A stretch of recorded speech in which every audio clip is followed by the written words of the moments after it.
It was a cold morning, the kind that seeps deep into your bones and makes you forget the feeling of warmth.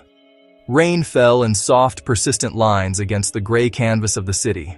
The streets of downtown shone with a wet, indifferent light reflecting the hurried footsteps of people wrapped in their own worlds, their own destinations.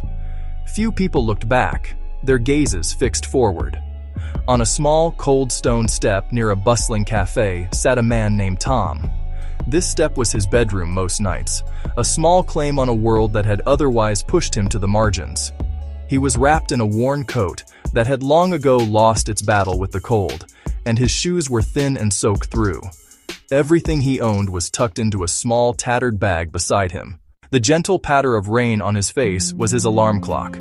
He woke with a deep shiver, his body aching with a familiar gnawing hunger. Through the cafe window, a warm golden light spilled onto the pavement. He could see the silhouettes of people inside, laughing, drinking steaming coffee and breaking apart warm, flaky bread. The glass was a barrier not just to the cafe, but to a life he once knew. Tom hadn't always been on this step. There was a time when he had a small job, a modest life that was his own. He worked as a cleaner, and he was good at it. He lived in a small flat, a place where he could close the door and feel a sense of peace. He had a friend, and some days were even good, filled with simple joys. Then, like a sudden storm, the job ended. The steady trickle of money dried up. Notices became demands, and soon the flat was no longer his. It was a cascade of misfortune, one bad thing leading relentlessly to another. On that particular morning, a sleek black car pulled up near the cafe. A man with a kind face, Mr. Hale. He was early for a meeting. He saw Tom and stopped. He saw a man, cold and alone, and smiled. Tom looked up, startled by being seen. Mr. Hale nodded and went into the cafe. He returned with 2 coffees and 2 pieces of warm, buttered bread. He sat on the cold, wet step right beside him. He handed 1 cup and 1 piece of bread to Tom. The heat shocked his numb fingers. Aroma of coffee, fresh bread, ordinary life. A small, fragile smile touched his lips. You are welcome. What is your name? Where will you stay tonight? I will sleep here, or somewhere like it. I try to sleep where the rain does not touch me. Come with me. I will buy you a proper warm meal. Then we will find you a bed for the night. Hope flickered. He rose to follow. They walked to a small, unassuming inn. The lobby smelled faintly of polish and old wood. A simple room paid without spectacle. The room is yours for the night. Get some rest. A quiet handoff of practical things that spoke volumes. 4 walls, a locked door, and a soft bed.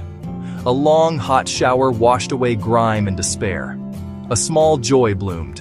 He slept deeply for the first time in months. He owned a small warehouse, boxes to move, small repairs to make. Would you be willing to work for the day for fair pay? Fear of failure tightened. Just try. I will be there. I will watch and I will help. We will take breaks and we will eat a good lunch. The air smelled of wood, curing paint, and possibility. Let's begin here. Move these to that back wall. Muscles protested, but he moved deliberately. With each trip, strength and clarity returned. Thank you, Tom. That's perfect. You mentioned you can paint. Fresh coat? He was reclaiming a piece of himself. Tangible proof of what he could make better. Small gestures became acts of inclusion. He learned the floor, the rhythm, the team. You did very well today, Tom. You work hard and pay attention to details. Specific, genuine praise, rain on parched earth. I can pay you for today and offer you work next week. Part-time to start. I can help you find a small room to rent nearby. I can do it. I will work hard. I want to try. We'll start slow. I'll help with paperwork, write a reference, give a small advance, show you timesheets, and introduce you to the manager. You do not have to do this alone. The light felt hopeful. He knew where he'd sleep and where he'd work. He had been seen as a person of value. The following week began his new life. Work, savings, a small room that was his. Structure replaced cold and hunger. Neighbors noticed. He belonged. He paid rent on time, ate simply, saved a little, and wrote down dreams. Sometimes a kind word and a small opportunity are all it takes to change a life.